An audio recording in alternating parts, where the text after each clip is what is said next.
Hi, I'm Frank Wander. Welcome to another weekly episode of Creating Cultures that Outperform. I'm here with my co host, Terri Mays. Each week, we cover a different human factor of leadership. In this digital era, people are the most important tool in every company. And people were trained how to basically optimize process and technology, but they were never trained on the human factors that would allow them to actually create an outperforming or high performing culture. So consider this your real in depth look week by week at a talent operator's manual for the human infrastructure, because that's ultimately what this is. People need these skills. Hi, I'm the CEO of People Productive. We help companies actually use the time, talent, and energy of their people most effectively so they build cultures that outperform. And Terri? Hello, I'm a certified culture engineer with emphasis on helping companies bring out the best in their people. And I'm Terry Mays. Yes, and we have another. I think this is another interesting show. I'd like to think they're all interesting, but then I'm one of the hosts, so of course Yeah, we're a little biased. I'm biased. Um, Yeah, but each week we cover a topic. So we're going to look at something I think that's called a counterfactual experience. What happens that is one of those things where you go, wow, that's hard to believe, and it's actual human emotion and psychology. So, and Marcelo, maybe you could bring up that research report if you would. Okay. Yes, it is an eye test. We get that. Um, and this is actually a paper from the Journal of Personality and Social Psychology. It's from 1995, and it says, when less is more, counterfactual thinking and satisfaction amongst Olympic medalists. And research on counterfactual thinking has shown that people's emotional responses to events are influenced by their thoughts about what might have been. The authors extend these findings by documenting a familiar occasion in which those who objectively better off nonetheless feel worse. In particular, an analysis of the emotional reactions of bronze and silver medalists at the 1992 Summer Olympics. So, by the way, they talk about the 92. This has been confirmed in the most recent Olympics. And the results of the study are that the bronze medalists are actually happier than the silver medalists. So this has been documented many times. We saw it in the most recent Olympic Games as well. And you wouldn't think so, right? They're the second best in the world. They should actually be thrilled with their performance. Right, Tara? Yeah, you would think that they would be just thrilled, but when you look at this research, it's almost this disappointment, this big letdown that I was almost there instead of that thinking that at least I made it to the podium is what the bronze medalists are thinking. But that Yep. silver medalist is really thinking, I was almost the best in the world. And everybody wants to be the best. When you look at any kind of competition, the philosophy is to be the best. You want to do your very best. And especially at this level of competition, the pride that comes from saying, I finished first. Nobody really remembers who finishes second or third. You're most of the time going to remember that gold medalist unless you have some relationship with the silver and the bronze medalist, but most of the time you don't even hear much about them later. So it's something that's in the way that we're wired, that we want to be first, we want to be the best, we want to be on top. And this translates so well into the workplace where people really do want to bring their best self to work. And typically, what happens is you'll find managers that cause some sort of dysfunction in the workplace that keeps Mhm. people from bringing their best. But initially, when you show up for the first day of work, at least most rational human beings do, they show up with their best foot forward. They're dressed as the best that they can. They use their best manners. They are very much great social animals because they want to fit in. They want to be the best at what they're doing and make the company feel like they made a great choice. But you'll find that these human factors of leadership are there and so important because they really do change the outcome and the perspective of people. People will change what they bring to work based on how the leadership and how the culture is in that organization. So you have to think about that from a work perspective. And people want to be the best, they really do. So how do you use that to your advantage?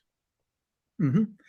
And, this gives you there are a couple of takeaways here. We could go through them one by one, but the first one is don't ever assume you know how somebody feels. You really don't know what was in their mind. You don't know what their objective was, and you certainly don't want to assume you understand their feelings, especially in situations when there's winning and losing. So you really want to talk to them, ask them how they're feeling.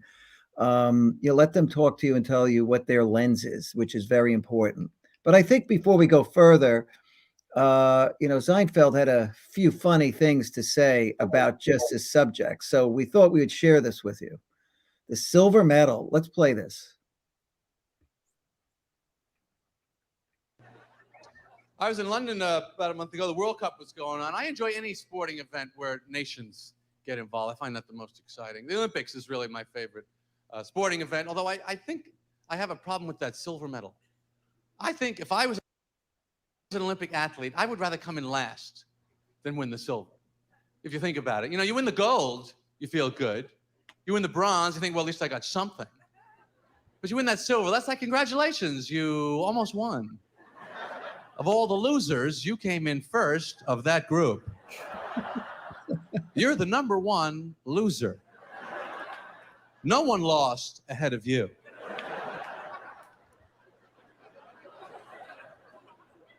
And they don't lose by much. These short races, 300ths of a second, 200ths of a second. I don't know how they live with that the rest of their lives, because you got to tell the story. Everyone wants to hear the story. Wow, congratulations, silver medal. Did you trip? Did you not hear the gun go off? Tell us what happened. It's 100th of a second. People say, what was the difference in the margin there? What was it? Well, it was like from now to now to now, now to now, now. That was it. And it was, oh. I trained, I worked out, I exercised my entire life. I never had a date, I never had a drink, I never had a beer. I was doing push-ups since I was a fetus. I flew halfway around the world. Everybody I knew in my whole life was there. The guy shut off the gun. Oh. Yeah. Well, let's wrap it.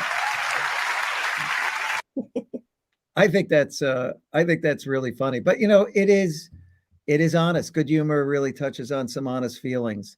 So Yes. how does this actually apply in the workplace beyond just not assuming you know how people feel?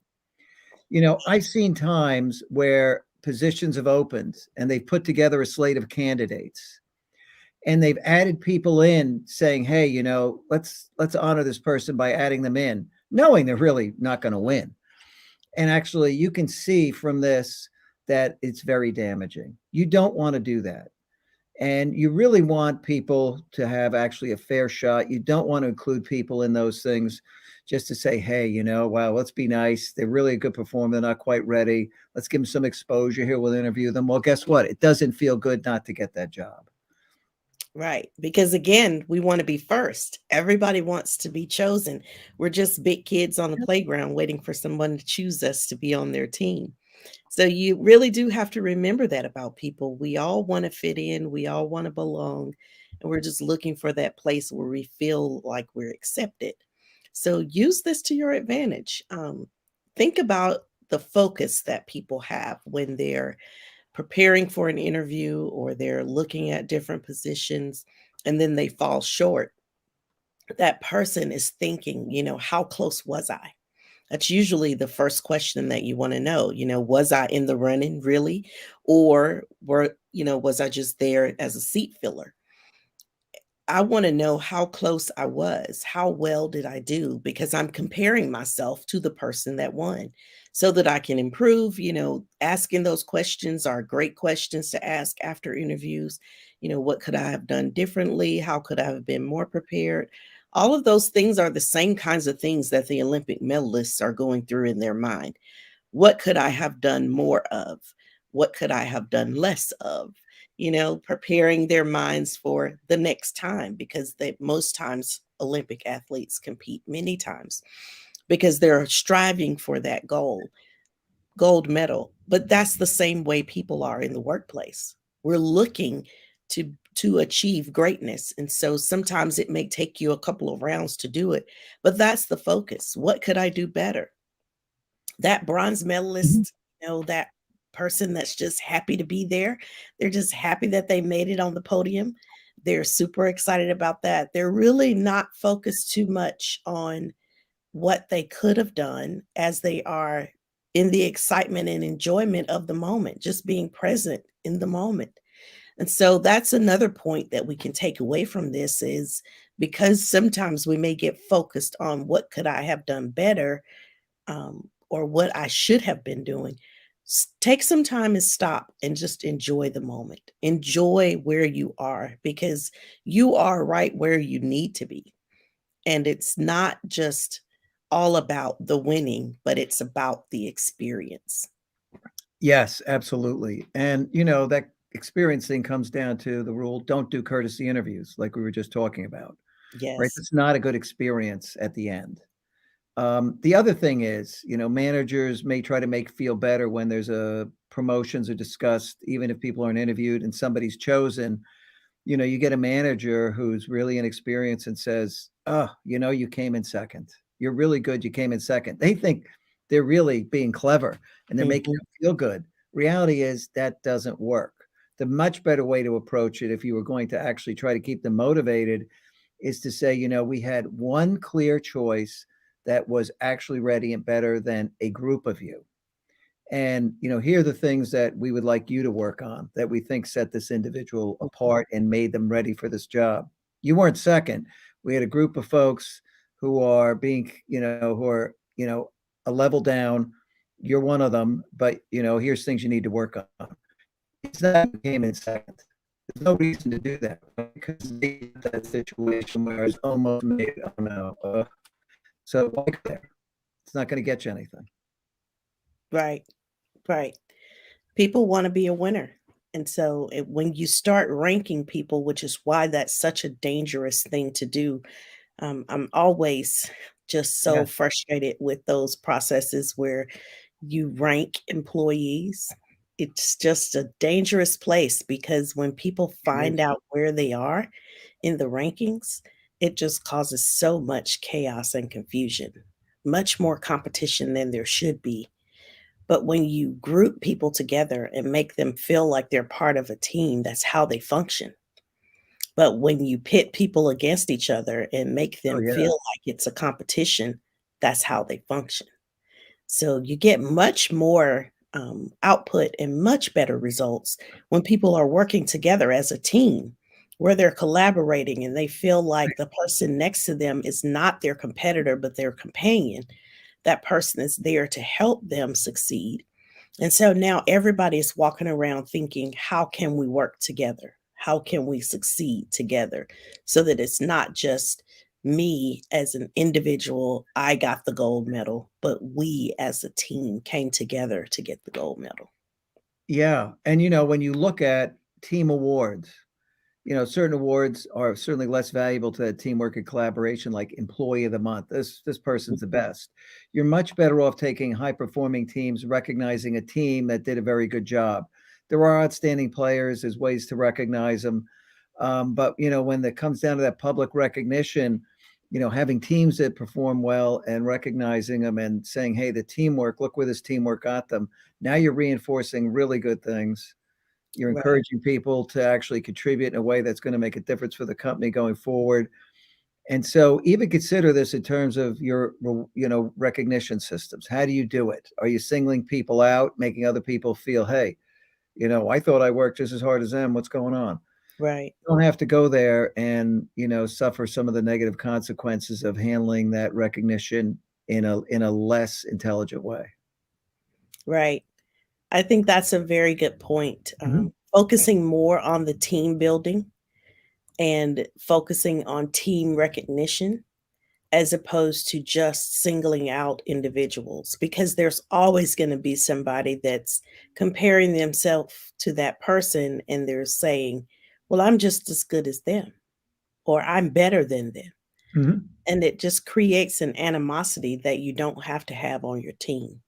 That's You right. really, there are times when there are standouts and it's clear that this person has gone over and beyond. We're not saying don't And recognize. everybody knows it, right? Yeah, Those are clear everybody moments. knows it. So when you recognize that person for going over and beyond, it's something that everybody can celebrate. But when you find that people are a little bit disturbed by so and so got an award for something, then you can tell right away that this individual recognition is probably not the best approach to take. But there are absolutely times when that is necessary and required because that person has really been a standout. But again, I think that the entire team knows that. Mhm. So why don't we go to the takeaways? Yes. Just to So recap. when winners feel like losers, this translates very well into the workplace. So Frank mentioned this earlier. Don't assume you know how people are feeling just because they came in second place or they got the silver medal, so to speak. Don't assume that they're excited about that and that they're grateful. When people are having interviews, being considered for those roles, doing those courtesy interviews are really not a good idea. Really bring in the people that are better suited for the position and interview that group of people. Don't include Yeah. people that are Real just there contenders, as a real contenders. Yep. yeah. Don't keep people around just because you're being courteous. It's really damaging. Take the time to have that developmental conversation with that person and say, "Hey, I know you're interested in this, but here are a few areas that I think would make you a better candidate the next time around." So take the time to mentor and coach people up. Don't just put them in situations and then the result can be even more damaging. Because when you have to tell that person that they came in second, it's gonna really make them feel crappy. So go ahead and realize that and don't do it if you don't have to, especially by including people in interviews that they're not ready to have. So they're gonna feel much worse than that person that came in third place because they're gonna be thinking, I was almost there. So coming in second makes people look up and feel bad. But coming in third makes people look down and say, wow, I beat the fourth person. I'm here. I made it. So keep that in mind when you're having to have any kind of performance reviews, any times where people are interviewing and you're ranking people. I know that's kind of a necessary evil in our workplace, having performance reviews and rankings and that kind of thing. It just Mhm. kind of happens in companies. It's really not best practice, even though it is considered best practice across multiple organizations. In order to bring out the best in people, ranking them is not a way to do it. So, really taking the time to get to know people and share their strengths and weaknesses, use those moments to coach them when they need coaching. um, I love this quote from Tony Robbins. You could be winning and feel like you're losing because the scorecard you're using is unfair. And a lot of times that scorecard, that unfair scorecard came from us. We are the ones that Mhm. set the That's bar right. and we decided that this is where we should be. And then we start to rate ourselves very harshly against the scorecard that we created. But remember, we're just wired to do that. So help people, coach people when they're using the wrong scorecard and you recognize it, say something. Help them to see that, you're really comparing yourself to this other person and that's not healthy. It's not helping you grow and mature in your career and it's not helping your self-esteem. So take time as a leader and really start to dig into why people are thinking the way they're thinking. And absolutely agree with this other quote. You're not born a winner, you're not born a loser, you're born a chooser. We all get to decide the path that we're going to take and how our attitude reflects where we are. So the So attitude true. we have in first place, second place, third place, it's all depending on us. So whether I get a silver medal and I focus all of my attention on what I could have done, or I focus my attention on enjoying the moment, being there in Olympic Village around these elite athletes, participating in an event. Enjoy the moment, and the same thing holds true in the workplace. Just enjoy the moment. Bring your very best self to work. Do the very best you can and enjoy the moment. Find a place where you can enjoy what you're doing if you're not in a place like that. Really, it's important. Yeah, it's all attitude, and, if you ever go pull up Absolutely. this study, there was a great quote there from 1892 after, I guess, the first Olympics. It said, "So we have the paradox of a man shamed to death because he's only the second boxer, the second oarsman in the world, that is able to beat the whole population of the globe minus one is nothing. He has pitted himself to beat that one, and as long as he doesn't do that, nothing else counts." That's frame of mind. Right, You you could right, be the winner being number 2. You don't have to feel terrible about it. It is a great thing. right. It's a great accomplishment Oh, to yeah. be second in the world, in all of the athletes that are competing in an event. It's a great accomplishment. So don't be beat up on yourself so badly when you're in a situation like that. Even if you are being ranked in your organization and you come in second, don't beat yourself up. Take Yeah. pride in the fact that you have achieved what you have achieved. And then, so the big takeaway, your move for this week is to just be sensitive to people. Be aware that they may feel like they're losing even when they did something great. This is all about that mindset, helping people adjust and shift their mindset and take time to see and recognize it. Sometimes we get so busy that we just miss it. We really do just miss the subtle cues that Uh-huh. people are giving us to let us know how they feel. Take some time, slow down, and see how people are really feeling. And, when you work with people, start to get a feel for who they are. Some people are campers, some people are climbers. Campers are very happy with second and third place, no problem. But people with those high achievement drive, maybe you should be more sensitive and aware of that depending on how you present stuff. Be sensitive to the reward and recognition, consider people's feelings now that you know that winning can be losing. So this is a good thing to just keep in the back of your mind. We appreciate you coming to the show. We're here every Wednesday at 3 o'clock Eastern Time. Please join us. Next week, we're going to be covering David Packard's Rules. That's from Hewlett Packard. He was the co-founder of the company, went on to become one of the greatest companies in the world. Absolutely magnificent set of cultural values that anybody can adopt and embrace. We're going to go look at them. We're going to see why they matter. These things are more valuable today than ever. I think they were way ahead of their time, and you can see the company they built as a result. Just brilliant guys. And lastly, People Productive, we put this show on because we want to give back. It's our way of giving back to society. We want to help people, want to understand this. There isn't a lot of training on the human factors. You don't have a talent operators manual. But if you ever want to know more about us, please visit our website. Companies typically work with People Productive because they're very, very worried about turnover. They have cultures that really aren't outperforming. They're not getting things done quickly enough. They want to innovate, but they can't. Hey, Shantae said, great show and topic. Thank you. Yeah, Yes, thank absolutely. you, Shante. Shantae, thank you so much. Glad you enjoyed it. Um, yeah, and we help companies basically get the best out of their people, right? Or help the leaders of those companies create an environment where people give their best. They're motivated and able to give their best. That's what it comes down to. At any rate, thank you for coming. Hope to see you next week for David Packer's Rules, one of the great culture geniuses. And we'll look at those. I think they're valuable for everybody today. Take Yes, care. We'll thank you. see you next week. Thanks for coming. Bye for now.